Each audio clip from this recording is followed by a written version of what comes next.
Corduroy by Dalen and McKenna. Corduroy is a bear who once lived in the toy department of a big store. Day after day, he waited with all the other animals and dogs for someone to come along and take him home. The store was always filled with shoppers buying all sorts of things, but no one ever seemed to want a small bear in green overalls. Then one morning, a little girl stopped and looked straight into Corduroy's bright eyes. "Oh, Mommy," she said, "look, there's the very bear I've always wanted." "Not today, dear," her mother sighed. "I've spent too much already. Besides, he doesn't look new. He's lost the button on one of his shoulder straps." Corduroy watched them sadly as they walked away.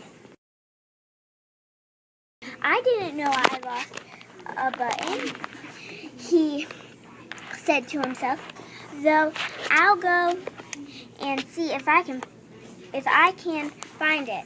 Late that evening, when the shoppers had gone and the doors were shut and locked, Corduroy climbed carefully down from his shelf and began searching everywhere on the floor for his lost button. Suddenly he felt the floor moving under him. Quickly, by accident, he stepped onto an escalator and up he went. Could this be a mountain? He wondered. "I think I've always wanted to climb a mountain." He stepped off the escalator as it reached the next floor, and there before his eyes was the most amazing sight: tables and chairs and lamps and sofas and rows of beds. "This must be a palace," Corduroy gasped. "I guess I've always wanted to live in a palace." He wandered around admiring the furniture. "This must be a bed," he said. "I've always wanted to sleep in a bed." And up he crawled onto the large slick mattress. All at once he saw something small and round. "Why, here's my button," he cried, and he tried to pick it up. But like all the other buttons on the mattress, it was tied down tight. He yanked and pulled with both paws until pop came off the button and off the mattress. Corduroy tumbled bang into a tall floor lamp. Over it fell with a crash. Corduroy didn't know it, but there was someone else awake in the store. The night watchman was going his rounds on the floor above. When he heard the crash, he came dashing down the escalator. "Now who in the world did that?" he exclaimed. "Somebody must be hiding around here." He flashed his light under and over sofas and beds until he came to the biggest bed of all. And there he saw the fuzzy brown ears sticking up from under the cover. "Hello," he said. "How did you get upstairs?"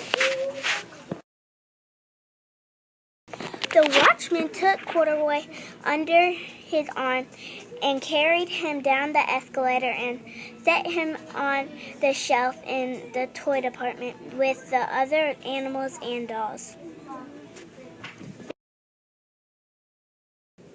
Corduroy was just walking up when the first customer came into the store in the morning, and there looking at him with a wide, warm smile was the same little girl he'd seen only the day before.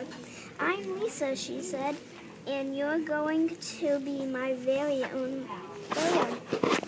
Last night I couldn't wait. I've saved in my piggy bank, and my mother said I could bring you home." Shall I put him in a box for you? The sales lady asked. "Oh, no, thank you," Lisa answered, and she carried Corduroy home in her arms. She ran all the way up 4 flights of stairs into her family's apartment and straight to her own room. Corduroy blinked. There was a chair and a chest of drawers, and alongside a girl-sized bed stood a little bed just the right size for him. The room was small, nothing like that enormous palace in the department store. "This must be home," he said. "I know. I've always wanted a home." Lisa sat down with Corduroy on her lap. She began to sew a button on his overalls. "I like you the way you are," she said, "but you'll be more comfortable with your shoulder strap fastened." "I must be a friend," said Corduroy. "I've always wanted a friend." "Me too," said Lisa. I gave him a big hug.